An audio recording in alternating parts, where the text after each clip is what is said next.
It was 10 o'clock on a Friday night before an Autocross weekend. I was 3 beers deep when I suddenly remembered I need to remove the upper strut bar from my GR86. This bar came installed from the factory as part of an optional package when the car was ordered.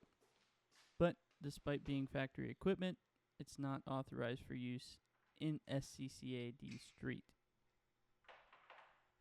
The reason?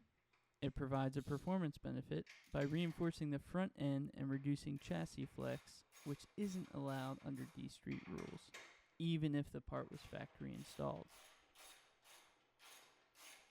These kinds of bracing components are only permitted if they're standard equipment across all models, and even then, only if they don't offer a distinct competitive advantage.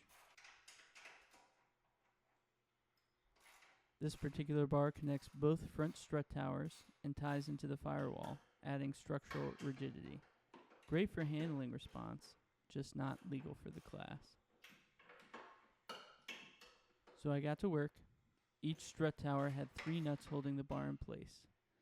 One of those is part of the strut mount itself, so after removing the bar, I reused that nut and retorqued it to spec.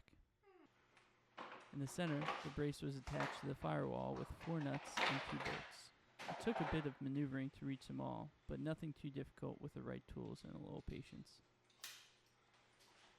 The torque spec for the upper strut nuts is 14 foot-pounds, but I tightened mine to 16, just a touch more to ensure everything was snug without overdoing it on the aluminum towers.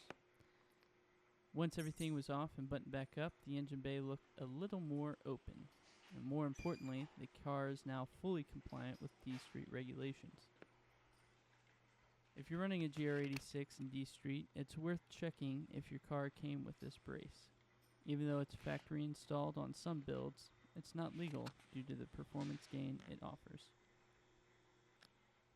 It's a quick job, but an important one when prepping for competition. Thanks for watching, and good luck out there.